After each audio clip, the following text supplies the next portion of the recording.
देश की जनता के सामने नहीं रख रहे हैं, वो देश की जनता से सच को छुपा रहे हैं।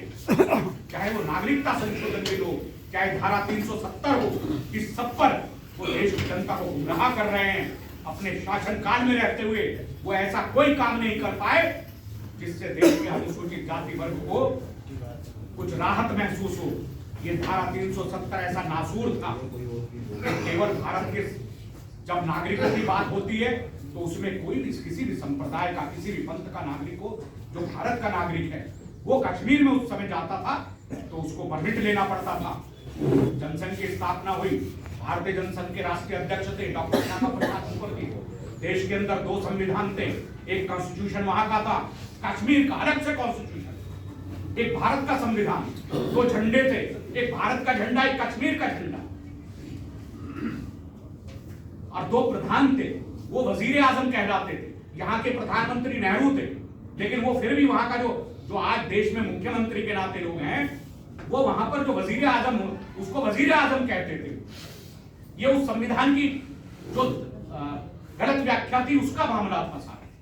बाबा साहब अम्बेडकर ने उस सारे चीजों को टेम्परेरीली स्वीकार नहीं किया, तब भी नेहरू के प्रयासों के कारण धारा 370 शामिल हुई और डॉक्टर श्यामा प्रसाद मुखर्जी ने एक जनसंघ ने आंदोलन किया, एक देश में 2 विधान, 2 निशान, 2 प्रधान, नहीं रहेंगे, नहीं रहेंगे। और परमिट मिलता था तब लोग कश्मीर में जा सकते थे।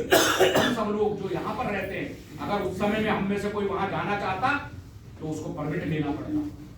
तो जनसंघ के उस समय के राष्ट्रीय अध्यक्ष जी ने, जनसंघ ने आंदोलन किया, धारा 370 के विरुद्ध आंदोलन किया, उनको जेल में डाल दिया गया और उस कारण से उस जेल में रहते हुए जेल में ही उनकी हत्या कर दी गई। आज तक उनकी हत्या की वो रिपोर्ट संसद के पटल पर नहीं आई। तो मित्रों, हम सब जानते हैं भारतीय जनता पार्टी अपने जनसंघ के कार्यकाल से लेकर आज तक उन सारे मान बिंदुओं पर काम कर रही है जो इस देश की एकता, अखंडता और संप्रभुता को मजबूत कर रही है।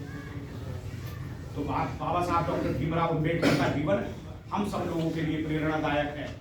आज जो लोग जवाहरलाल नेहरू विश्वविद्यालय या इसके अतिरिक्त पूरे देश में जहां भी प्रदर्शन हो रहे हैं, बाबा साहब का चित्र लेकर खड़े हो रहे हैं, वामपंथी खड़े हो रहे हैं, वामपंथी।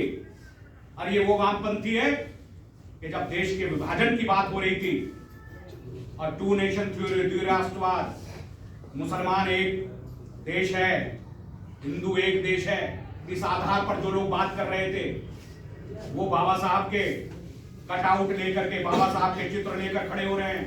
वामपंथी जो बाबा साहब भीमराव अंबेडकर को अंग्रेजों का एजेंट कहते थे, जिन्होंने सुभाष चंद्र बोस को साम्राज्यवादी कुत्ता कहा, ऐसे लोग बाबा साहब का चित्र लेकर खड़े हो रहे हैं। वो केवल और केवल इस देश के दलितों को भ्रमित करना चाहते हैं। और मैं आप सब लोगों को, जो आप सब उपस्थित हैं, पूरे प्रमाण के साथ कह सकता हूं, बाबा साहब के जीवन को आप